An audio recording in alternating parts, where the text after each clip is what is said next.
Nowda block কংগ্রেসের উদ্যোগে সাকুয়ায় নির্বাচনী কর্মী সভা। আজ বিকেলে নওদা থানার সাকুয়া পেট্রোল পাম্প সংলগ্ন এলাকায় বহরমপুর লোকসভা কেন্দ্রের কংগ্রেস মনোনীত জোট প্রার্থী অধীর রঞ্জন চৌধুরীর পক্ষে নির্বাচনী কর্মী সভা করা হয়। আজকের এই কর্মী সভায় উপস্থিত ছিলেন কংগ্রেস, সিপিআইএম এবং আরএসপি দলের বিভিন্ন নেতা এবং কর্মীগণ। নওদা থেকে এসকে আফতাবের রিপোর্ট, এবি24 নিউজ। চোখে জল ফেলে বলছে, বাবা সেই লোকগুলি কিন্তু আমাদের গা থেকে কেটে নেবে। তো লক্ষ্মীর ভান্ডার, লক্ষ্মীর ভান্ডার, এই লক্ষ্মীর ভান্ডার কোথায় থেকে আসছে? মমতা ব্যানার্জি বলতে চাইছে, আমাকে দেখুন, আমার মুখের দিকে তাকান, তাকিয়ে ভোট দিন। দিদি মমতা, আপনার দিকে যখনই তাকাচ্ছি আপনার আঁচলের ফাঁকে দেখতে পাচ্ছি হয় গরু চোর, নয় বালি চোর, নাই টাকা চোর, নাই খরচ টাকা, নাই কোনো খুনি আপনার শাড়ির আঁচলে মুখ ঢেকে বসে আছে। কাকে আমরা সমর্থন করব? যে মানুষটিকে ডাকলে পারে, যে মানুষটিকে আধার রাতে খবর দিলে পারে মানুষের পাশে দাঁড়ায়, তাকে বিশ্বাস করব না 2600 কিলোমিটার দূরে এক পাঠানকে বিশ্বাস করব? আপনারা নিশ্চিত থাকেন, পাঠান সাহেব প্রায় 1.5 মাস হলো মুর্শিদাবাদের মাটিতে পা রেখেছে, এখনো পর্যন্ত তার জিভ দিয়ে মুখ দিয়ে বহরমপুর বলতে পারেনি, বহরমপুর বলতে পারেনি, বহরমপুর বলতে পারেনি। আমি নিশ্চিত আগামী 70 বছর পর্যন্ত ওই লোক যদি বহরমপুরে থাকে, তার মুখ দিয়ে বহরমপুর বেরোবে না, বেরহামপুর, বেরহামপুর, বেরহামপুর বলবে। কাকে চান? বহরমপুর চান না বেরহামপুর চান? সেটা আপনাদেরকে একটি অক্ষর ইউসুফ পাঠান পড়তে পারে না, জানতে পারে না, লিখতে পারে না। তাকে আপনারা যদি ভোট দেন, সব চাইতে অপমান করা হবে মুর্শিদাবাদের মানুষকে, আপনার নিজের সত্তাকে, আপনার নিজের বিবেককে। এমন একটি মানুষকে ভোট দিতে হবে যে বাংলায় স্বপ্ন দেখে, বাংলায় কথা বলে, বাংলার মানুষের সুখ দুঃখে তার হাসি ফোটে, চোখ দিয়ে পানি ঝরে।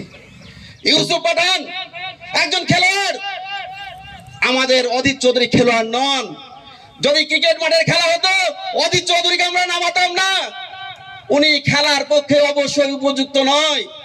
মনে রাখতে হবে আপনার মূল্যবান ভোট।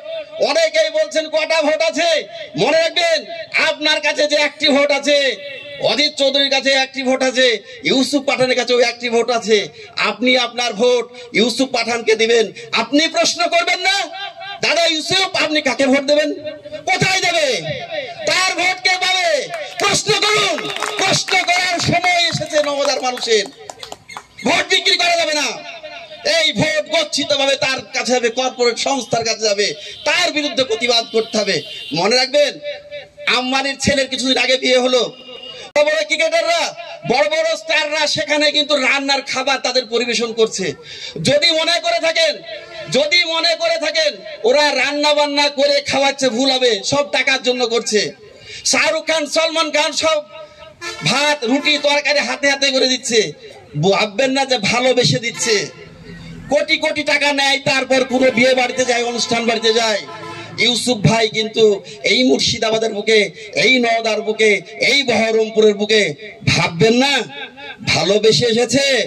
ওই অনিল আম্বানির ছেলের বিয়ের মতন ঘটনা নাই তো? সেই প্রশ্ন করতে হবে। আর বিশেষ কিছু বলবো না। আর একটি কথা, সবাই সদা জাগ্রত থাকুন। ভোট চাইতে হবে। ভোটের যদি কেউ বিরুদ্ধে আচরণ করে, রুখে দাঁড়াতে হবে। রুখে দাঁড়ানোর নাম হচ্ছে গণতন্ত্র। আর এই গণতান্ত্রিক পদ্ধতিতে ভোট হবে। মনে রাখবেন, এই ভোট আমার আপনার বাড়ির, রাস্তার, গলির ভোট নয়। অস্তিত্ব রক্ষার ভোট। সমগ্র ভারতবর্ষের সমস্ত রাজ্যের অস্তিত্বের ভোট হচ্ছে এই ভোট। আপনার ছেলে মেয়ে আগামী 5 বছর কেমন থাকবে, আমাদের বিদেশ নীতি কেমন থাকবে, শিক্ষানীতি কেমন হবে, তার ভোট। অনেকে মনে করেন এই ভোট যদি আমরা টিএমসি কে না দেই ভোট নষ্ট হয়ে যাবে। সে ভোট নয়। এ ভোট কিন্তু রাজ্যসভার ভোট নয়। সস্তার রাজনীতি করার জন্য এই ভোট কিন্তু পঞ্চায়েতের ভোট নয়। এ ভোট হচ্ছে অস্তিত্ব রক্ষার ভোট। আপনার আগামী 5 বছর বিদেশ নীতি কেমন হবে, কূটনীতি কেমন হবে, আপনার দেশ সুরক্ষিত থাকবে কিনা, তার ভোট, অস্তিত্ব রক্ষার ভোট। মনে রাখতে হবে, আপনার বাড়ির ছেলেরা দেশের স্বাধীনতা রক্ষা করার জন্য তারা যাচ্ছে, বলছে যে আমরা মিলিটারি যাব। সবার জানা নাই হয়তো, তবু আবার নতুন করে বলছি, 18 বছরে চাকরি পাবে, 22 বছরে রিটার্ন হবে। যদি মানেন তার ব্যাপারে কিন্তু ভোট দিতে হবে।